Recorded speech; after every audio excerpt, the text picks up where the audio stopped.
Les grenouilles.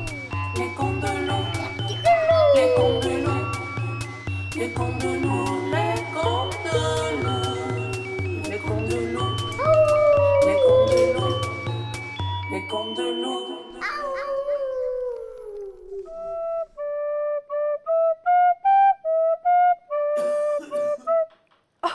Vous êtes arrivés! Oh, rentrez, rentrez! Hey! Salut Alice! Bonjour à toi, mon cher Thierry. Et puis toi aussi, Marguerite, allô! Charlotte, bonjour! Et Maïka, petite Maïka, je suis contente que tu sois là. Aujourd'hui, mon histoire, c'est une histoire de voleurs, de ruses et de formules magiques. Il s'agit de l'histoire de Morgiane et les 40 voleurs. Au pays où il faisait toujours chaud et sec, vivaient un jour deux frères. L'un se nommait Cassim et l'autre Ali Baba. Cassim était le marchand de bonbons le plus fortuné de la ville. Ali Baba, quant à lui, était pauvre. Pour nourrir ses enfants, il coupait du bois dans la forêt du matin jusqu'au soir. Il n'avait pour possession que 3 ânes, qui transportaient son bois et lui tenaient compagnie durant les longues journées de travail. Un jour, alors qu'Ali Baba coupait un grand arbre dans la forêt, il entendit un grondement sourd venir du sentier non loin de là. Il leva la tête et aperçut un nuage de poussière qui venait droit devant lui. Bien vite, il réalisa qu'il s'agissait de plusieurs voleurs sur des chevaux, à l'air méchant.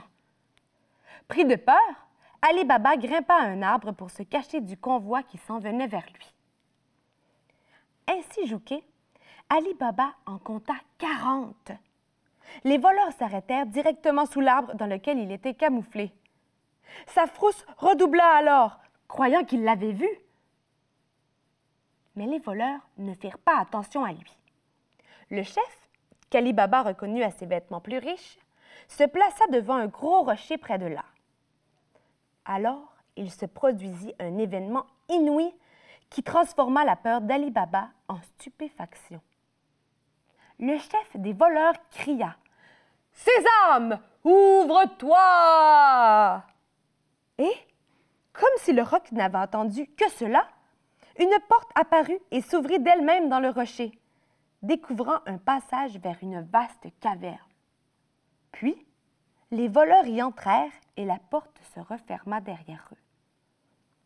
Ali Baba attendit un long moment, toujours dans son arbre, puis il vit la porte se rouvrir et les voleurs ressortir de la caverne. Enfin, le chef cria « Sésame, ferme-toi » et la porte se referma, ne laissant aucune trace derrière elle. Encore transi par la peur et la surprise, Ali Baba prit un long moment avant de redescendre par terre. Ses ânes l'attendaient toujours, comme si de rien n'était. Il était de naturel curieux. Aussi voulut-il savoir ce qui se cachait dans cette grotte. Se rappelant la formule magique prononcée par le chef, il dit bien fort devant le rocher « Sésame, ouvre-toi » Et la porte se rouvrit de nouveau. Il n'était pas au bout de ses surprises, car, en entrant, il découvrit un immense trésor. De l'or, des pierres précieuses, des métaux rares, toutes sortes d'objets d'art. C'était plus de richesse qu'Ali Baba n'en avait jamais vu. Alors, il décida de prendre autant d'or qu'il pouvait en transporter avec ses ânes.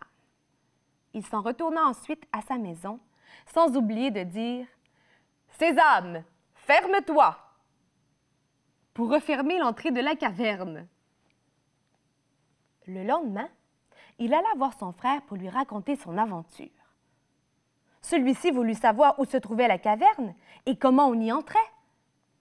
Puis, lorsqu'Ali Baba fut parti, il prit avec lui 10 chevaux et dit à sa femme qu'il allait en forêt. Bien sûr, il voulait lui aussi sa part du trésor. Arrivé devant le rocher indiqué par son frère, Cassim prononça la formule magique. « Sésame, ouvre-toi » Et la porte s'ouvrit et il entra. Alors qu'elle se refermait derrière lui, il découvrit, aussi ahuri que son frère la veille, l'énorme trésor entassé dans la caverne. Mais quand il voulut retourner à ses chevaux à l'extérieur, il réalisa qu'il avait oublié la formule pour ouvrir la porte. Il fit plusieurs tentatives. « Orge, ouvre-toi! Avoine, ouvre-toi! » Il essaya ainsi tous les grains dont il put se souvenir. Il tenta même avec les bonbons. « Nougat, ouvre-toi! Praline, ouvre-toi! » Mais rien n'y fit. Plus il cherchait dans sa tête, et plus sa tête se mélangeait, et moins il se rappelait la bonne formule. Soudain, il entendit du bruit au dehors. C'étaient les voleurs qui revenaient. Cassim se mit à trembler de peur.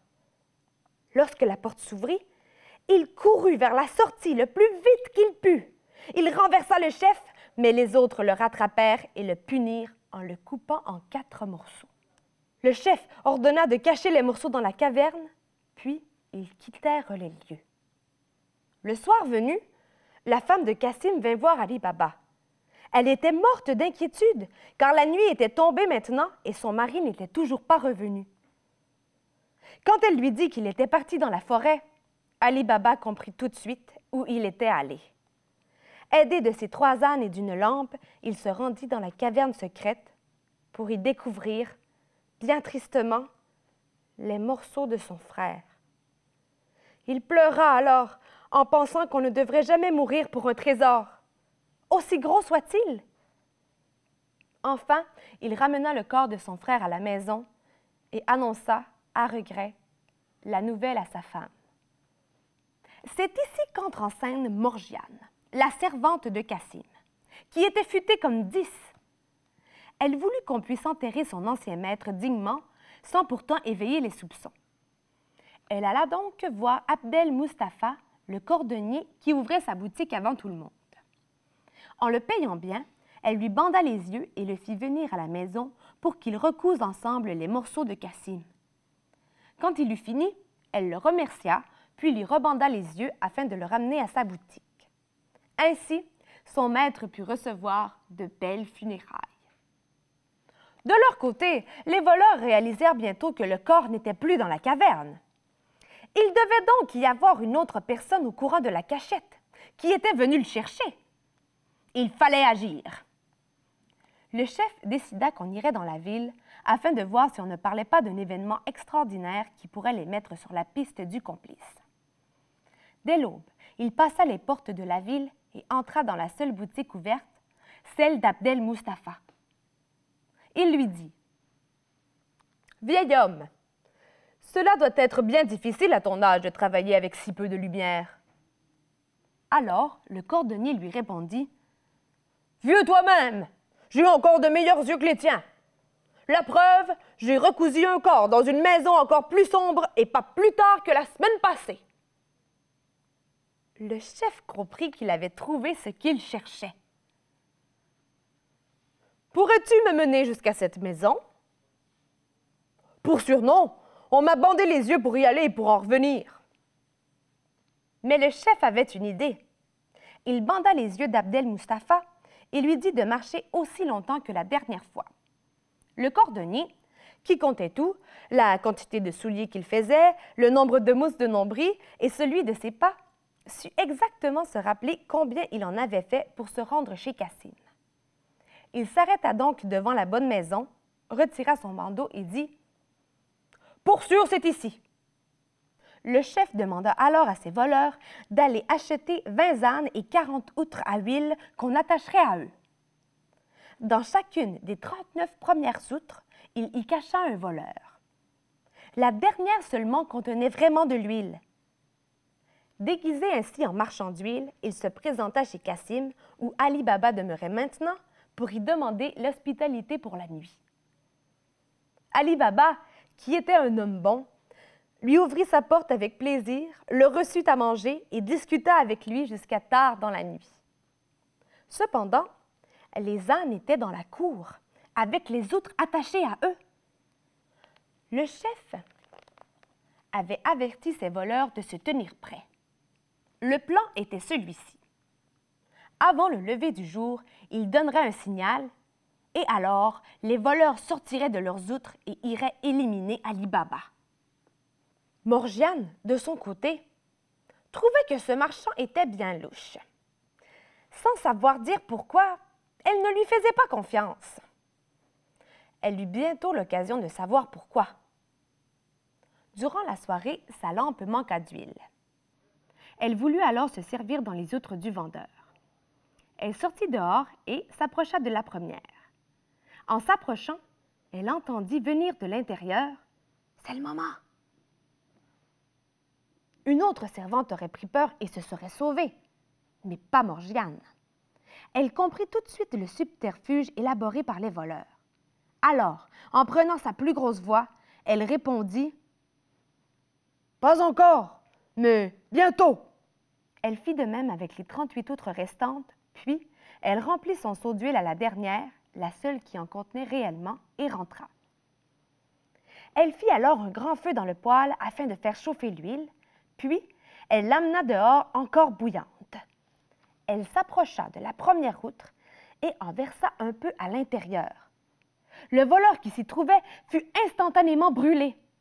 Puis, elle se tourna vers la deuxième outre et y versa encore de l'huile, puis vers la troisième et toutes les autres jusqu'à être complètement débarrassée des voleurs. Une fois finie, elle retourna dans sa chambre pour se coucher. Un peu avant l'aube, le chef sortit de la maison pour aller réveiller ses voleurs. Quand il réalisa ce qu'on leur avait fait, il prit peur. Les gens de cette maison étaient beaucoup trop intelligents pour qu'ils puissent les combattre. Il courut alors jusque dans la chambre d'Ali Baba, s'agenouilla devant son lit et lui dit en le réveillant « Ali Baba, vous avez gagné. Je reconnais votre génie et votre supériorité sur mes voleurs et sur moi. » Il lui donna alors tout son trésor et s'offrit comme serviteur. Ali Baba comprit tout de suite que ce devait être grâce à l'une des ruses de Morgiane l'affûtée. Aussi ne fut-il pas surpris lorsqu'elle lui raconta les événements de la nuit. Pour la remercier, il lui enleva son travail, non pas pour la rendre plus pauvre, mais pour l'adopter et en faire sa propre fille. Et grâce au trésor qu'on put retourner chercher en toute sécurité, la famille d'Ali Baba et tous ses descendants, y compris Morgiane, purent vivre dans l'aisance et le bonheur durant plusieurs générations. Comme elle est futée, Morgiane. Elle, c'est sa force. Chacun a ses forces. Toi, c'est quoi ta force? Moi, j'ai une bonne mémoire. Oh, et je t'ai joué de la flûte?